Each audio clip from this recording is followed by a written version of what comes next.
ഒരു സർവോദയ സംഘത്തിന് മാത്രമായിട്ടാണ് 6 കോടി രൂപയോളം കേരള സർക്കാരിൽ നിന്ന് കിട്ടാനുള്ളത്. കേരളത്തിലെ മൊത്തം ഖാദി സ്ഥാപനങ്ങളെ സംബന്ധിച്ചിടത്തോളം 55 കോടിയോളം രൂപ ഈ ഖാദി മേഖലയ്ക്ക് കിട്ടാനായി കിടക്കുകയാണ്. നമുക്കറിയാം, ഈ ഓണം സമയം പോലെ തന്നെ എല്ലാ സ്പെഷ്യൽ റിബേറ്റ് പീരീഡിലും സർക്കാർ റിബേറ്റ് പ്രഖ്യാപിക്കുന്നുണ്ടെങ്കിലും കഴിഞ്ഞ 2 വർഷമായിട്ട് ഈ മേഖലയെ മുന്നോട്ട് കൊണ്ടുപോകുന്നതിന് വേണ്ടിയിട്ടുള്ള, അതായത് ഖാദി മേഖലയെ സംരക്ഷിക്കുന്നതിന് വേണ്ടി കേരള സർക്കാരിന്റെ അടുത്തൊന്നും യാതൊരു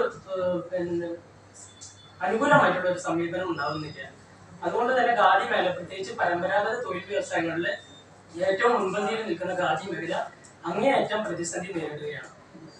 മേഖലയിലെ ഉറുപ്പ് നെയ്ത്ത് തൊഴിലാളികൾക്ക് വേണ്ട അസംസ്കൃത സാധനങ്ങൾ, സ്ലൈവർ പോലുള്ള സാധനങ്ങൾ എത്തിക്കാൻ കഴിയാത്തൊരവസ്ഥ, അതുകൊണ്ട് തന്നെ വേണ്ട രീതിയിൽ ഒരു ഉത്പാദനം ഉണ്ടാക്കാൻ കഴിയാത്ത അവസ്ഥയൊക്കെ നേരിടുന്നുണ്ട്.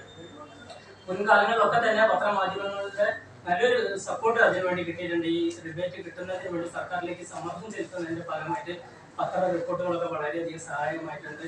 തുടർന്നും നിങ്ങളുടെ എല്ലാവരുടെയും ഒരു സഹകരണം ആ ഭാഗത്തു നിന്നുണ്ടാവണം.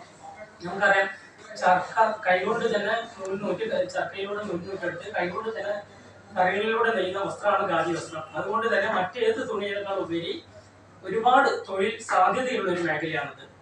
സ്വയം തൊഴിലിനൊക്കെ സർക്കാർ ഫണ്ടുകൾ കണ്ടെത്തുമ്പോൾ അതിനേക്കാൾ ഉപരി ഏറ്റവും കൂടുതൽ പേർക്ക് തൊഴിൽ നൽകാനുള്ള സാധ്യതയുള്ള ഖാദി മേഖലയെയും സംരക്ഷിച്ച് നിർത്തേണ്ടത് ഓരോ സർക്കാരിന്റെയും കടമയാണ്.